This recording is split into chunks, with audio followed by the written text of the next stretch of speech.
I'm a little bit of everything. I'm excited, I'm anxious, I'm scared. You know, reliving those connections or heartbreak, that's going to be tough. You made it pretty clear that you're looking for an engagement. You came from a Bachelor season that didn't end in an engagement. So why were you so sure that that's something that you wanted? I just know where I'm at in life, and it really shows how serious I am about falling in love and finding my person. And if the thought of being engaged scares you, then you're not ready to be with me. That's fair. Matt was recently asked what advice he would give you, and he said that you should be the one giving him advice. So knowing what you know now, what advice would you give him or any lead on this journey? I would say to let go of control. That was something I struggled with as well. And while I don't fully know how his time went, you know, when I wasn't around him, I know that's something that I was told by Tayshia, actually, the advice she gave me. And I think it's the biggest thing when you go through this is let go of control, surrender to the process, and trust that everything works out the way it's supposed to.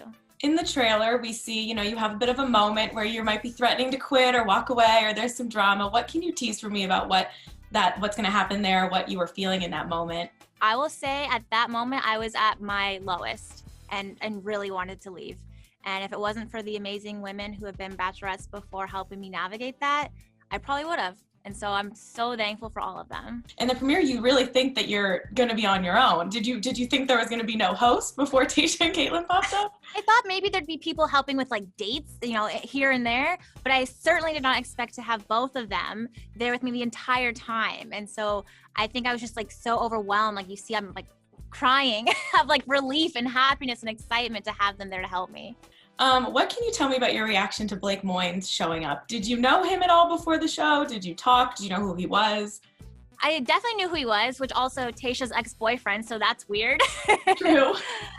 We had chatted before, but usually what happens is like the guys will reach out to the women once they're eliminated and be like, good luck, you did great, like very generic, And so to see him, I was like, why is he here? Like, what's happening?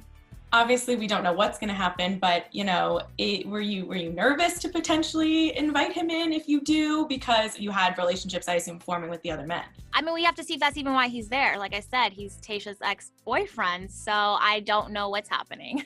That's very fair, too. During Matt's season, you were kind of the one who stood up, to a lot of the drama. You informed Matt of some of the stuff going on in the house. According to the trailer, you're going to have a fair share of drama yourself to deal with. So what can you tease me about the drama? And were you looking for someone to kind of come to you and let you know what was going on the way you did with Matt? I mean, yeah, I wanted it to be a safe space for everyone and allow people to speak up when they wanted to. And I mean, there's going to be drama when you have all the guys dating one woman, But I will say there's also a lot of really endearing parts that I really hope Bachelor Nation gets to see, because the bromance of this group of men was very strong. And that assume was something that you find attractive in a contestant who can get along with the other guys, right? Yeah, I'm looking for a mature man who can handle himself, understand what he signed up for, which is you're sharing a girlfriend right now.